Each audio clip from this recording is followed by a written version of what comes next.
ये देखें आप, ये क्वेश्चन 1998 का 2 नंबर का क्वेश्चन है। E dash and F dash are complementary events of E and F को ई डैश लिख लो या ई, इसको भी ई बार को भी कॉम्प्लीमेंट कहते हैं, ई के ऊपर बार लगा दो भी कॉम्प्लीमेंट। तो E dash and F dash are complementary events of E and F. E और एफ के कॉम्प्लीमेंट्री हैं रिस्पेक्टिवली, और पी एफ जो है वो 0 और 1 के बीच है। प्रोबेबिलिटी ऑफ एफ है वो 0 और 1 के बीच है, मतलब एफ की प्रोबेबिलिटी 0 नहीं हो सकती, 1 नहीं हो सकती, क्योंकि 0 हो जाए तो इवेंट आपका इम्पॉसिबल है, 1 नहीं हो सकती तो श्योर हो जाएगा। तो out of these options which of the option is true, और ये मल्टीपल आंसर है, 1 एंड मोर देन 1 में भी करेक्ट, मतलब मल्टीपल आंसर में आपका सिंगल आंसर भी हो सकता है। जो मल्टीपल आंसर है उसमें सिंगल आंसर भी हो सकता है। तो कहने का मतलब है इसमें एक भी हो सकता है, एक से ज्यादा भी ट्रू हो सकते हैं। तो दिस इज द प्रॉब्लम। और ये आपको जो LPP 1 लेक्चर दिया था उसमें रिवीजन ऑफ प्रोबेबिलिटी में, तो कुछ क्वेश्चन तो मैंने करा दिए थे आपको। LPP जो आपका 5 हुआ था उसमें करा दिए थे, क्वेश्चन रह गए थे, ये देखिए तो क्वेश्चन लिखा है मैंने, तो सोल्यूशन देखिए। मल्टीपल आंसर से ये रहता है कि आपका कंसेप्ट बहुत क्लियर होता है, जो लॉजिक है वो काफी क्लियर हो जाता है। तो देखें इनमें से एक ऑप्शन ट्रू है, तो आपको बारी बारी सारी ऑप्शंस ट्राई करनी पड़ेगी। तो first of all we go for first option. तो देखें पहली ऑप्शन है P E by F plus P E complement by F। ये देखें तो P A by B का फॉर्मूला आपको पता है, P E by F। P E by F होता है P E intersection F by P F, क्योंकि आपको पता है कि P A by B is P A intersection B by P B, because P A by B आपका ये होता है P A intersection B by P B। तो P E by F, E intersection F by P F plus E complement by F, E complement intersection F by P F। तो ये आपका देखें P E intersection F plus ये बन गया P E complement intersection F by P F। E complement intersection F, इसका मतलब है E कॉम्प्लीमेंट, E में नहीं, और F के साथ उसका इंटरसेक्शन ओनली F। ये ध्यान दें आप, ये आपका E और F है, आप ध्यान दें this is E, this is F।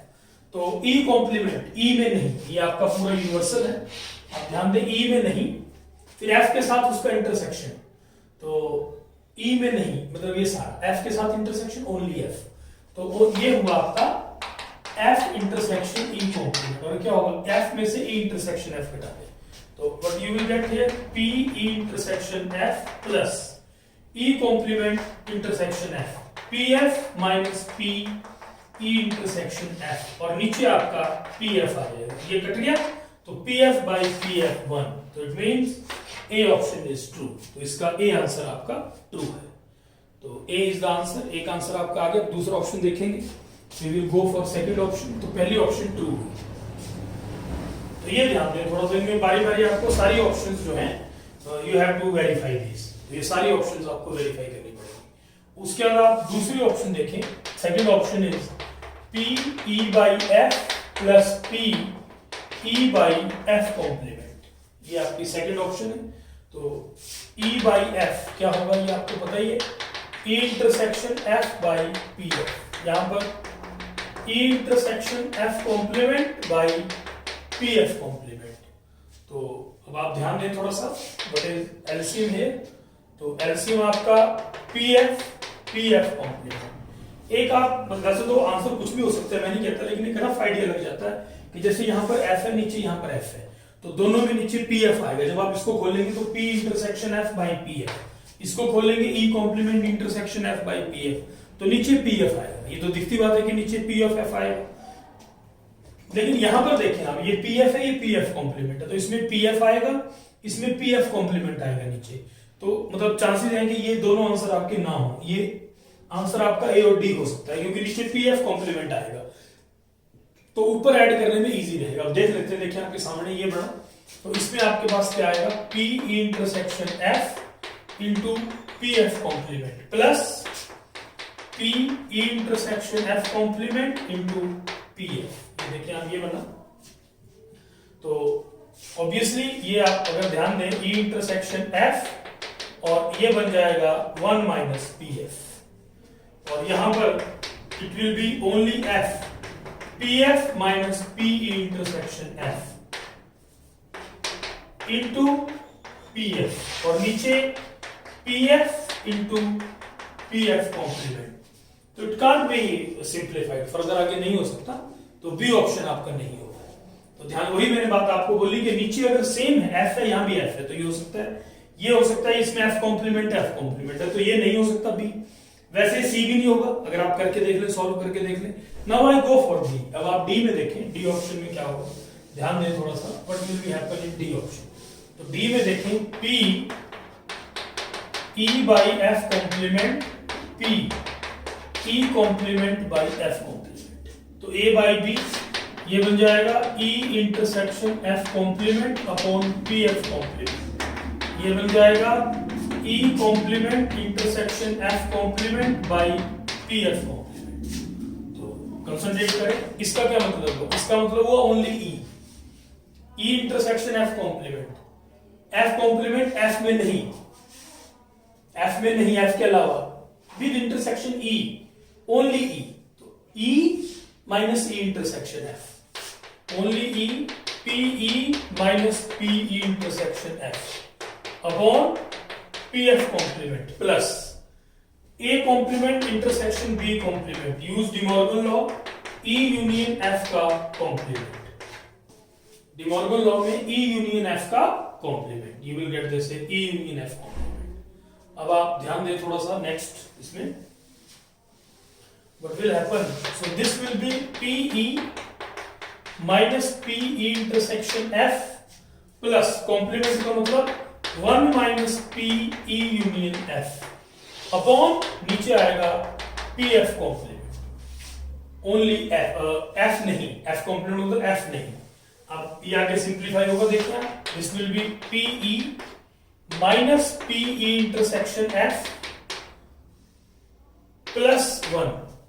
E union F का फॉर्मूला आपको पता ही है, PE plus PF minus PE intersection F upon PF complement. तो ये ध्यान दें, पीई से पीई कट जाएगा, उसके बाद PE intersection F, P intersection F ये कट जाएगा, 1 माइनस पीएफ, ये देखिए पीई से पीई कट गया, क्योंकि ये आप ध्यान देंगे थोड़ा सा, PE माइनस PE अगर आप कैलकुलेट भी खुद करें, minus P intersection F plus 1 minus PE minus PF plus PE intersection F और नीचे आपका PF कॉम्प्लीमेंट। तो ये ध्यान दें, P इंटरसेक्शन F से ये कट जाएगा, PE से PE कट जाएगा, 1 minus PF is PF complement, 1 minus PF का मतलब हुआ PF कॉम्प्लीमेंट, नीचे आएगा PF complement, so 1, so our answers are A and D। तो इस क्वेश्चन के दो आंसर हुए, A and D are two options। तो ये देखिए आप, these are the required answers of this problem। This question has been asked in 1998 2-mark problem, so this is the required solution, A and D are the answers। तो ये ध्यान दें थोड़ा सा, बस ये फॉर्मूले का आप ध्यान रखें, PA by B, PA by B can be written PA intersection B by PB, PA by B को PA intersection B by PB लिख सकते हैं, तो उसका यूज करके हमने किया, ये ध्यान देना, this is the required solution. तो ये आपका रिक्वायर्ड सॉल्यूशन है, answer of this problem is your A and D। तो A और D इसके आंसर हुए। सो एक और क्वेश्चन 98 का, वो भी देखिए, दिया था मैंने आपको, वो क्वेश्चन भी देख लें, प्लीज सी द प्रॉब्लम। ये क्वेश्चन है 1998 में, बहुत क्वेश्चन आए प्रोबेबिलिटी, 1998 2-mark प्रॉब्लम। तो ये क्वेश्चन देखें, 7 white and 3 black balls, 3 black balls are randomly placed in row, रो में प्लेस की गई, the probability that no 2 black balls are placed adjacently, कोई भी 2 ब्लैक बॉल्स को adjacently प्लेस नहीं किया जा सकता। प्रोबेबिलिटी निकालनी है, no 2 black balls are placed adjacently। कोई भी दो ब्लैक बॉल्स हैं उनको आप एडजेसेंटली प्लेस नहीं कर सके, मतलब दोनों ब्लैक बॉल्स आपकी इकट्ठी नहीं आनी चाहिए। इस बात की प्रोबेबिलिटी निकालनी, no two black balls are placed adjacently. तो ये देखिए 1998 में 2 नंबर का क्वेश्चन आया, 7 white and 3 black balls are randomly placed in the row. Row में रैंडमली रख दी, प्रोबेबिलिटी निकालनी है कि no two black balls are placed adjacently, कोई भी दो ब्लैक बॉल्स एडजेसेंटली प्लेस नहीं की जा सके। तो इसमें नोट करें 7 व्हाइट है 3 ब्लैक है, तो we have total 10 balls. Here we have total 10 balls, 10 balls हमारे पास टोटल है। अब वो कह रहा है रैंडमली एक रो में रखी, कोई भी दो ब्लैक बॉल एडजेसेंटली नहीं आनी चाहिए। तो पहले तो ये देखिए आपके फेवरिंग अपॉन टोटल आएगा, तो 10 आपके पास बॉल्स हैं total. So total places for balls वो 10 हुए आपके, 10 प्लेसेस बॉल्स के लिए टोटल हुए। अब मतलब 7 आपकी व्हाइट है 3 ब्लैक है, 10 प्लेस हुए टोटल। तो 3 ब्लैक बॉल्स आपकी एडजस्ट, कोई भी दो ब्लैक बॉल आपकी एक साथ नहीं आनी चाहिए। तो 10 प्लेसेस पे 3 ब्लैक बॉल कहीं भी आ सकती है टोटल, क्योंकि पहले तो निकालेंगे कि फेवरिंग अपॉन टोटल, फेवरिंग में आएंगे कि दो ब्लैक बॉल्स आपकी इकट्ठी नहीं आनी चाहिए, और टोटल तो 10 आपके पास टोटल बॉल्स हैं, तो उनके लिए 10 प्लेसेस है। तो 10 प्लेसेस पे 3 बॉल्स आपकी, 3 प्लेसेस कितने तरीके से सिलेक्ट हो सकते हैं, 10C3, क्योंकि 10 में से 3 ब्लैक बॉल कहीं भी टोटल कितने तरीके से रखी जा सकती है, 10C3 होगा। तो यहां देखें total places for balls 10। Now for 3 black balls we need 3 places. So total places for black balls, for 3 black balls, क्योंकि प्रोबेबिलिटी में फेवरिंग अपॉन टोटल होती है। मतलब ये क्वेश्चन बेसिकली परम्यूटेशन का क्वेश्चन है, जैसे गैप मेथड का क्वेश्चन है। आप ऐसे समझ लें कि आपके 7 बॉयज हैं 3 गर्ल्स हैं, इस ढंग से रो में बिठाएं कि कोई भी दो लड़कियां इकट्ठी नहीं बैठ सके। तो वही बात है, उसने उसको प्रोबेबिलिटी में चेंज कर दिया क्वेश्चन को, ध्यान दें थोड़ा सा। तो टोटल 10 बॉल्स हैं, तो 10 बॉल्स के लिए टोटल प्लेसेस आपके 10 चाहिए, 10 बॉलों के लिए 10 प्लेसेस चाहिए, और 3 ब्लैक बॉल्स के लिए 3 प्लेसेस चाहिए, क्योंकि 10 प्लेसेस में 3 ब्लैक बॉल्स कितने तरीके से कहीं भी रखी जा सकती है, 10C3 base. Total 3 places for total places for 3 black balls, that is 10C3। 10 में से प्लेसेस में 3 कहीं भी रखी जा सकती है, 3 प्लेसेस पे 10C3। Now for favouring cases, no 2 black balls should be placed, कोई भी 2 black balls adjacently, no 2 black balls should be placed adjacent, कोई भी 2 black ball इकट्ठी नहीं रखनी चाहिए। तो उसके लिए देखें तो we will use gap method. आप 7 व्हाइट बॉल्स को रख दें पहले,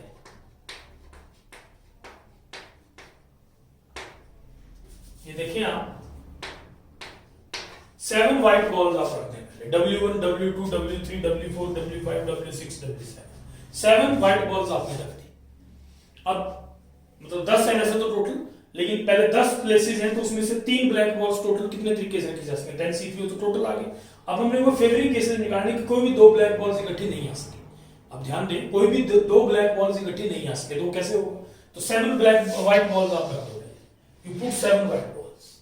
अब कोई भी आपकी 2 ब्लैक बॉल्स इकट्ठी नहीं आएंगी, तो कितने प्लेसेस ऐसे होंगे, तो ध्यान दें 1 2 3 4 5 6 7 8।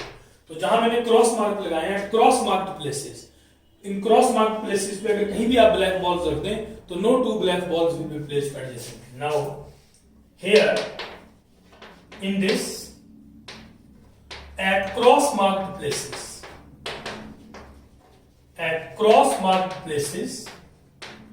we can put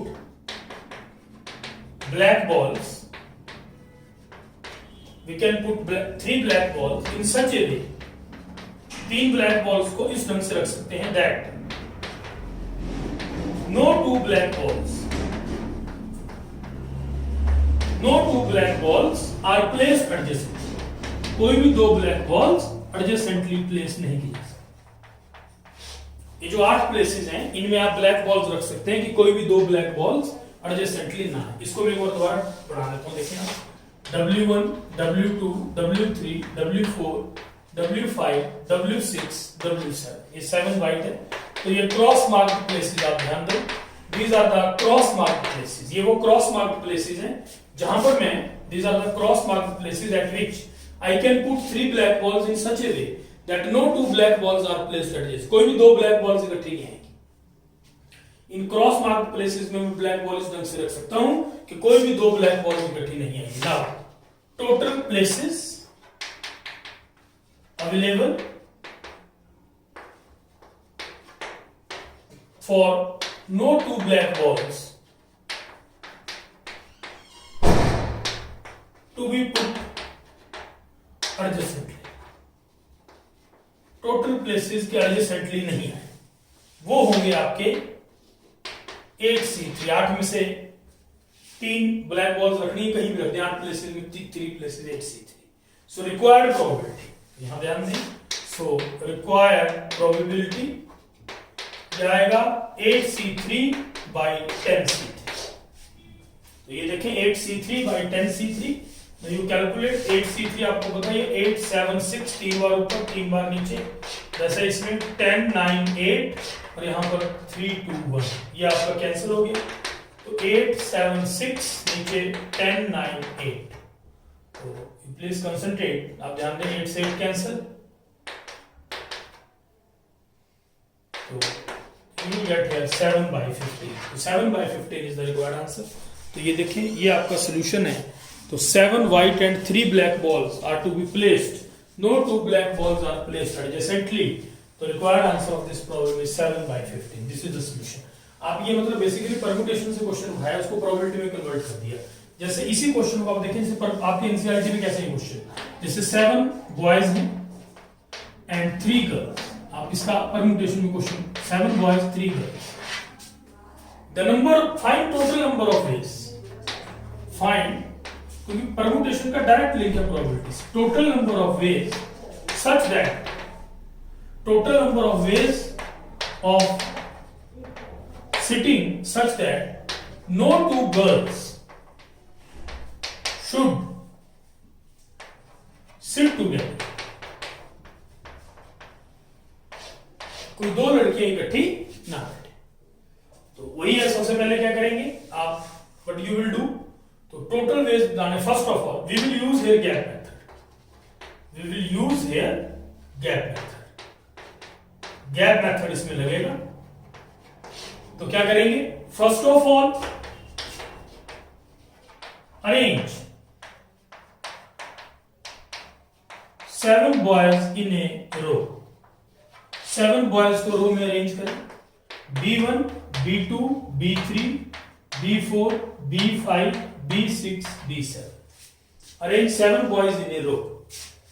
they can be arranged, they can be arranged, 7 boys को एक रो में अरेंज कर दो। They can be arranged by 7 factorial ways. 7 boys को एक रो में अरेंज कर दो, और 7 बॉयज एक रो में 7 फैक्टोरियल वे से अरेंज हो सकते हैं। आपको बताइए, एक लाइन में अरेंजमेंट जो है 7 फैक्टोरियल से बॉयज आगे पीछे नहीं हो सकते। You know this thing, distinct things are different है। तो 7 boys can be arrange themself by 7 factorial. अब आप क्रॉस मार्क्ड प्लेसेस देखें, 1 2 3 4 5 6 7 8।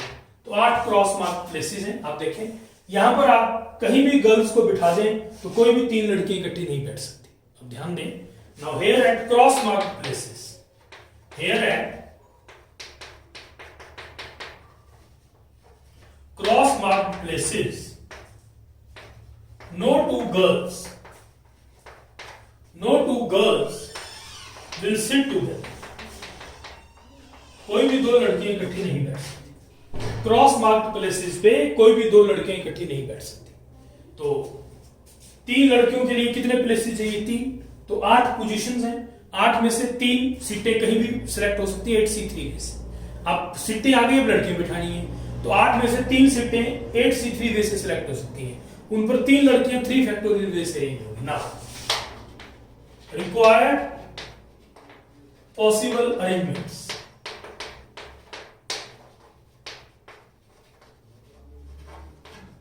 रिक्वायर्ड पॉसिबल अरेंजमेंट्स क्या होंगे? टोटल 8 प्लेस 7 फैक्टोरियल तो है था। 8 पोजीशन है, उनमें 3 लड़कियां कितने वे से रेंज होगी, 8 में से 3 पोजीशंस पे 8C3, 3 पे कहीं भी रेंज हो सकती है 8C3 और 3 गर्ल्स हैं तो दे can be arranged bye 3 factorial veg. तो ये बन गया 7 factorial into 3 factorial into 8C3। तो 7 बॉयज बिठा दिए 7 फैक्टोरियल वे से, 8 पोजीशंस हैं उनपे 3 लड़कियां बिठानी है 8C3 वे से, 3 पोजीशन सिलेक्ट हो सकती है उनमें 3 लड़कियां 3 फैक्टोरियल वे से बिठाई जा सकती हैं। तो ये देखिए गैप मेथड का क्वेश्चन है कि 7 boys and 3 girls to be arranged in the row, no 2 girls should sit together. तो वही क्वेश्चन आपका उसने बॉल्स में दे दिया कि 7 white 3 black such that no 2 black balls are together. तो उसी ढंग से ये क्वेश्चन भी आपका सॉल्व, कहने का मतलब है कि परमुटेशन के क्वेश्चन को प्रोबेबिलिटी में कन्वर्ट कर दिया। सो इस ढंग से रिक्वायर्ड सॉल्यूशन है 10 बॉल्स एंड 10 प्लेसेस हैं टोटल, और 10 प्लेसेस में 3 ब्लैक बॉल्स के लिए टोटल प्लेसेस होंगे 10C3। अब फेवरिंग कितने होंगे, no 2 black balls are together, तो 8C3 और उससे आपका required answer is there. So this is the required solution, इस ढंग से आपका आंसर है। तो ये क्वेश्चन भी आपका सॉल्व हुआ, देखें आप।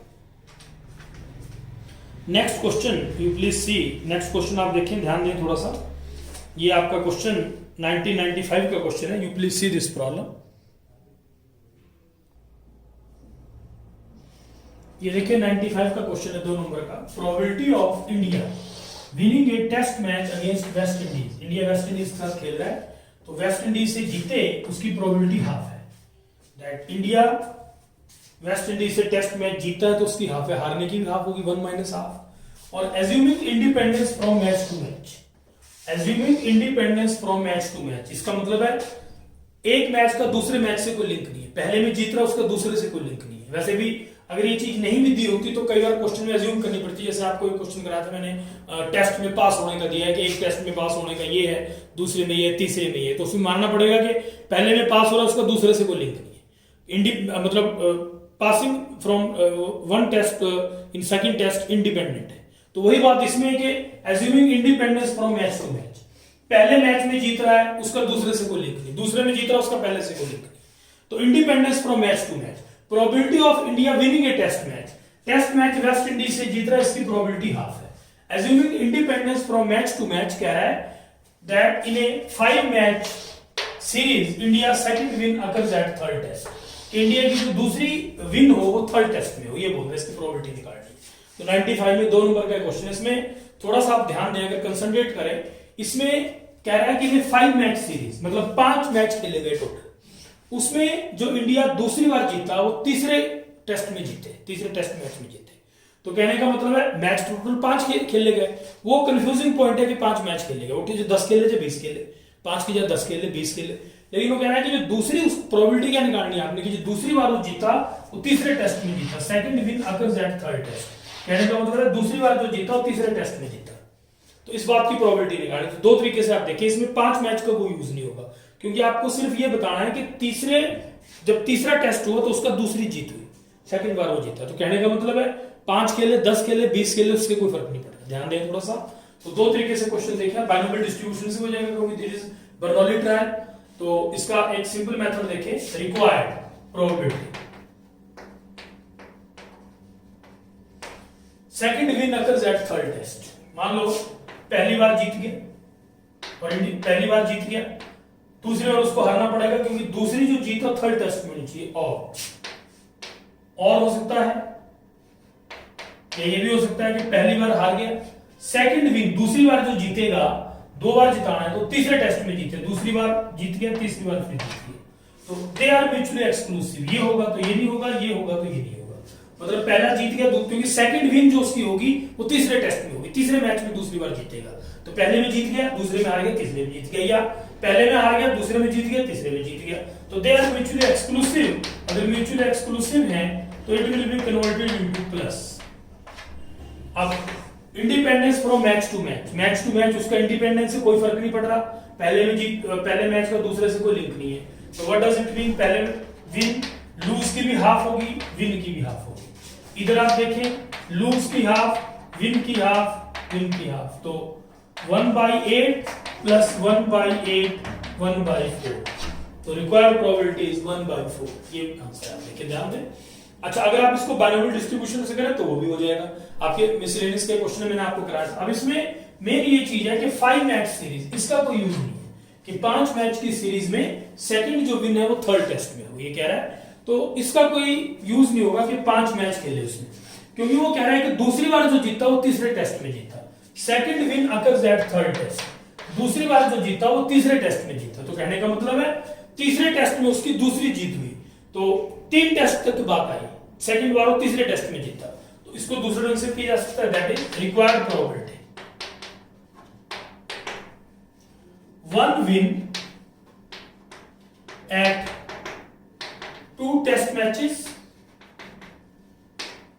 into win at third test। Binomial से देखें, बाइनोमियल डिस्ट्रीब्यूशंस, रिक्वायर्ड प्रोबेबिलिटी। मतलब ध्यान दें, क्योंकि उसने बोला second win at third test, दूसरी बार जीतो तीसरे टेस्ट में जीता। आप ये नहीं कि आंसर तो इस ढंग से आगे बुक में ऐसे किया है, लेकिन आप मेरे वाला तरीका भी देखिए, जैसे मैंने सोची थी, ऐसे भी हो सकता है कि बाइनोमियल डिस्ट्रीब्यूशन से अगर करना तो वो भी हो जाएगा। उसमें क्या, पर ऐसा है कि इजी है, कोई दिक्कत नहीं है। जैसे आपका वो 6 वाला क्वेश्चन है कि थर्ड 6 अकर्स इन 6th रो, तो पहले 5 मतलब तीसरी बार जो 6 है वो आपको एनसीईआरटी में क्वेश्चन है, तो पहले 5 में से किसी भी 5 थ्रो में किसी भी उसमें 2 आ सकता है। तो वही बात है यहाँ पर कि 1 विन एट 2 टेस्ट मैचेस, कहने का मतलब जो पहले 2 मैच है उनमें एक बार जीतना चाहिए, और into win at third test, तीसरे में जीत जाए। तीसरे में तो जीते, क्योंकि थर्ड विन अकर्स एट जो है वो second win occurs at third test, तो विन एट थर्ड टेस्ट, तो पहले 2 में एक जीत होनी चाहिए। तो कहने का क्या मतलब है, अब आप देखें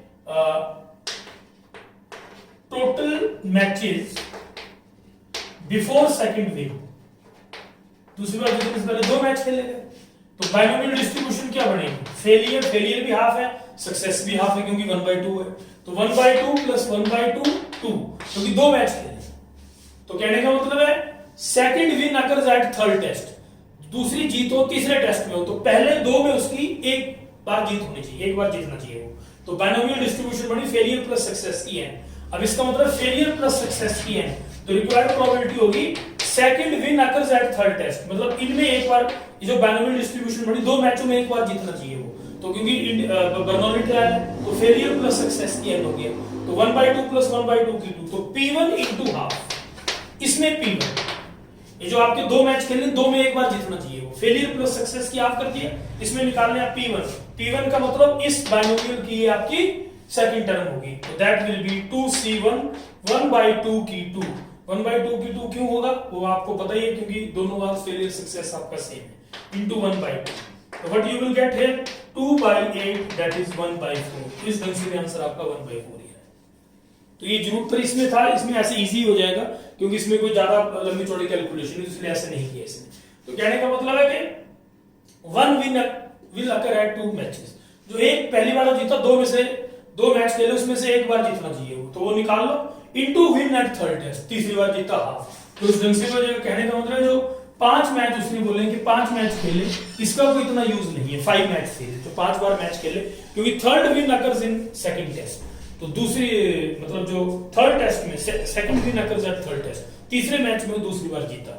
तो ये सोल्यूशन है, this is the required solution. तो 5 मैच का इतना यूज नहीं, चाहे 10 खेले चाहे 20 खेले, क्योंकि आपको तो मतलब है कि दूसरी बार जीतो तीसरे टेस्ट मैच में जीता, तो आपको 3 मैचों से मतलब है। तो please see the solution, this is the required answer. दोनों ढंग से आपको बता दिया, 1/4 है। Try to understand the concept. ये देखिए 92 का 2 नंबर का क्वेश्चन है। India plays 2 matches each with West Indies and Australia. In any match probability of India getting points, हर एक मैच में इंडिया गेटिंग पॉइंट्स 0 पॉइंट आने की प्रोबेबिलिटी आपकी 0.45 है, 1 पॉइंट आने की प्रोबेबिलिटी 0.05 है, और 2 पॉइंट आने की प्रोबेबिलिटी 0.50 किसी भी मैच में रिस्पेक्टिव। मतलब कोई भी पॉइंट नहीं है, 0 पॉइंट है, उसकी प्रोबेबिलिटी है। रिस्पेक्टिवली का ही मतलब होता है, जो जैसे दिया वो सीक्वेंस वाइज है, जो यहाँ सीक्वेंस लिखा है उसी वही सीक्वेंस आपका यहाँ, ये रिस्पेक्टिवली का मतलब पता ही होगा आपको कि 0 पॉइंट आने की 0.45 है, 1 पॉइंट आने की 0.05 है, 2 पॉइंट आने की 0.50 respectively. Assuming that outcomes are independent, कहने का मतलब है इंडिपेंडेंट है। इंडिया टोटल 4 मैच खेल रहा है, इसका मतलब 2 वेस्ट इंडीज के साथ खेल रहा है और 2 ऑस्ट्रेलिया के साथ खेल रहा है, टोटल उसने 4 मैच खेले। अभी कह रहा है find the probability of getting at least 7 point, कि कम से कम 7 पॉइंट आए। तो आपको पता है कि मैक्सिमम पॉइंट 2 है, तो 7 पॉइंट, तो मैक्सिमम पॉइंट 2 है, तो 7 या चारों मैचों में अगर मैक्सिमम 2-2 भी आते हैं तो 8 पॉइंट आ सकते हैं। तो we have to find probability of getting 7 और 8 पॉइंट्स और उनको ऐड करना है। सो और एज्यूमिंग आउटकम्स आर इंडिपेंडेंट, कहने का मतलब इंडिपेंडेंट तो मल्टीप्लाई हो जाएगा, मतलब एक पॉइंट आ रहा है 0 आ रहा है, उसका दूसरे से कोई लिंक नहीं है। पॉइंट किसी मैच में 2 पॉइंट आ रहे हैं और किसी में 1 आ रहा है, तो एक पॉइंट का 2 पॉइंट से कोई लिंक, इंडिपेंडेंट का आपको पता ही है। Intersection will converted into multiplication, तो थोड़ा सा ध्यान दें इसमें। प्रोबेबिलिटी ऑफ गेटिंग 0 पॉइंट, तो 0 पॉइंट की दी है, 1 की दी है, 2 की दी है, तो probability of getting at least 7 points, probability of getting at least 7 point will be probability of getting 7 और 8, ये 7 आए 8 आए, कम से कम 7 8 भी आ सकती है, तो गेटिंग 7 पॉइंट और 8 पॉइंट्स, और म्यूचुअल एक्सक्लूसिव में 7 आएंगे तो 8 नहीं आएंगे, 8 आएंगे 7 नहीं आएंगे तो प्लस हो जाएगा, तो P7 प्लस P8। तो मान लेते हैं late P be the event of getting 2 points and O be event of getting 1 point। तो मैक्सिमम आपको पता है 8 पॉइंट, तो 8 पॉइंट कब आएंगे जब चारों में 2 2 आएंगे, और तो कम से कम या तो 7 आए या 8 आए, तो T be the event of getting 2 points, T मान लिया कि उसके 2 पॉइंट आए, और O मान लिया इवेंट ऑफ गेटिंग 1 पॉइंट, तो रिक्वायर्ड प्रोबेबिलिटी यहां पर देखेंगे, सो रिक्वायर्ड प्रोबेबिलिटी क्या होगा, required probability, probability of getting 7 point, तो 7 पॉइंट कैसे आएंगे आप देखें, what you will get here, तो मतलब 7, 3 में 2, 1 में 1, और ये 8 पॉइंट कैसे आएंगे, सब में 2 2, चारों में 2 2, तो ये ध्यान दें थोड़ा सा, चारों में 2 2, और यहां पर हुआ 3 में 2 2 और 1 में 1, तो 2 2 4 2 6 और 1 7, तो रिक्वायर्ड प्रोबेबिलिटी 3 में 2 2 1 में 1, 7 और 8, तो P7 प्लस P8। अब ये कैलकुलेट कैसे होगा आप देखिए, ध्यान दें,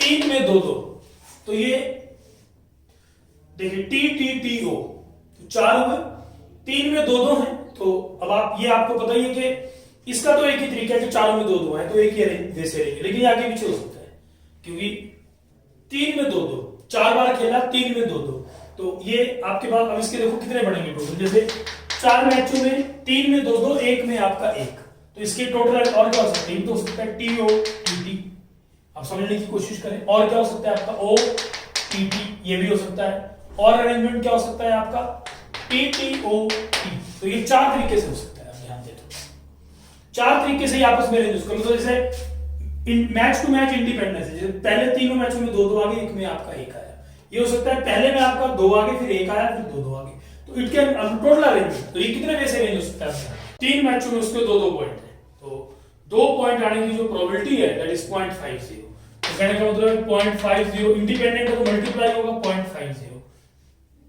और 1 में 1 है, तो 1 आने की जो प्रोबेबिलिटी है दैट इज 0.05, तो 0.05 प्लस फिर आपके चारों में 2 2, तो वो आपका 0.50 की पावर 4, तो this is the required probability. थोड़ी सी कैलकुलेशन करना, 4 फैक्टोरियल बाय 3 फैक्टोरियल 4 हो जाएगा, ये 0.50 की 3 इंटू 0.05 प्लस 0.5 की 4, तो ये बन गया 4 इंटू 0.50 को 0.53 भी लिख सकते हैं, 0.05 प्लस 0.5 की 4, तो यहां से 0.5 की 3 कॉमन आ गया, 4 इंटू 0.5 प्लस 0.5, तो 0.125, 0.2 प्लस 0.5, तो इट इज 0.7, तो 0.7 इंटू 0.125, अगर आप इसको मल्टीप्लाई करें तो will get 0.08, 0.0875, so required answer is B, so this is the required answer, ये B आंसर है, आप देखिए ध्यान दें थोड़ा सा, इस ढंग से करना है, तो 4 factorial by 3 factorial into this,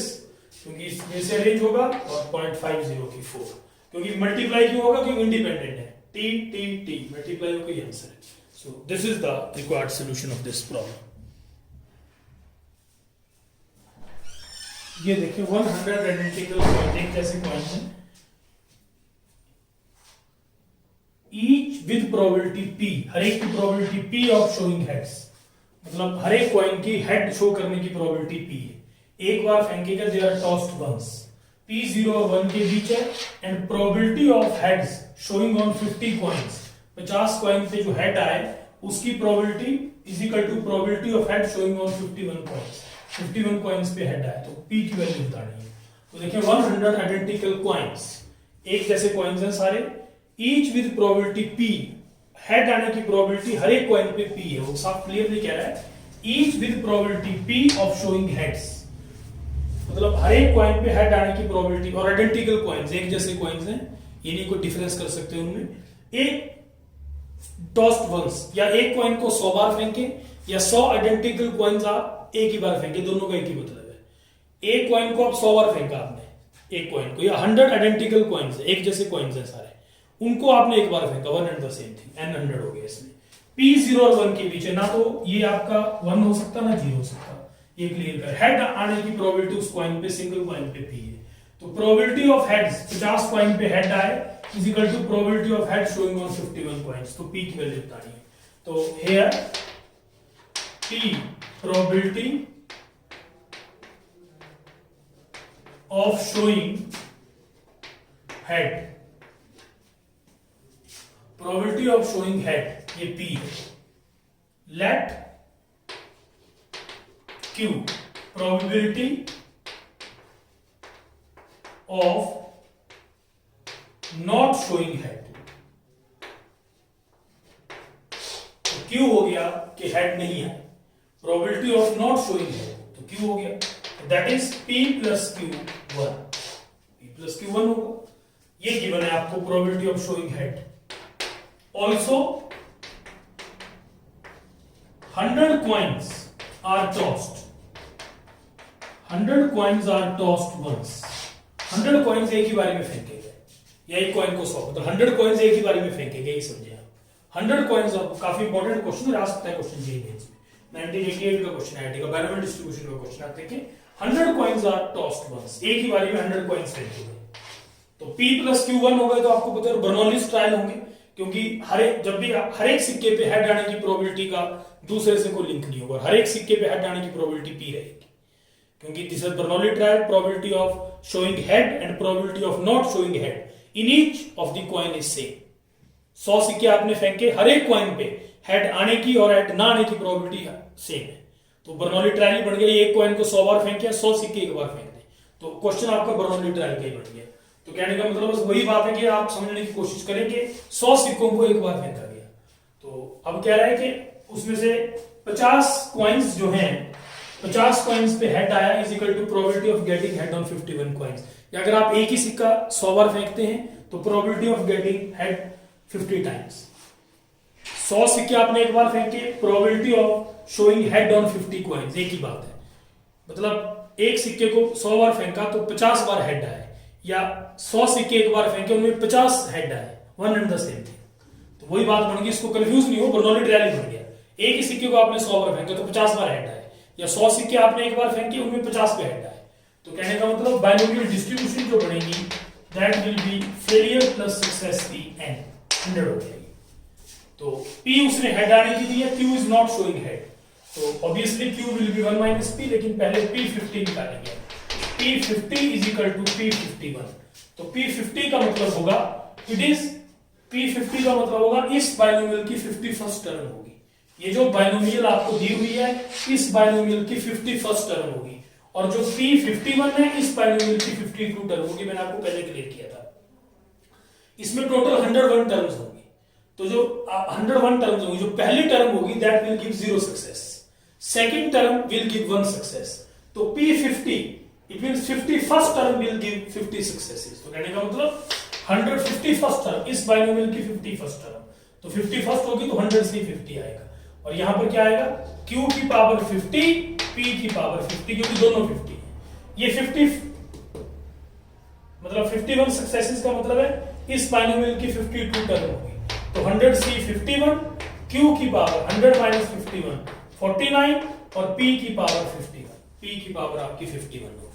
अब आप इसको सॉल्व करेंगे, देखें ध्यान दें थोड़ा सा, यू प्लीज कंसंट्रेट, अब आप इसको सॉल्व करें, देखें तो ये बन गया 100 factorial by 50 factorial into 50 factorial, Q की 50 P की 50, ये बन गया 100 फैक्टोरियल 49 फैक्टोरियल इंटू 51 फैक्टोरियल, और यहां पर Q की 49, P की 51, 100 फैक्टोरियल से 100 फैक्टोरियल कट गए, क्रॉस मल्टीप्लाई कर रहे हैं, 51 माइनस 51P 50P, तो यहां से 51 इज इक्वल टू 101P, तो यहां से जो P आया दैट इज 50 बाई 101, P की value 50 by 101 I, this is the required answer, 51 by 101, this is P।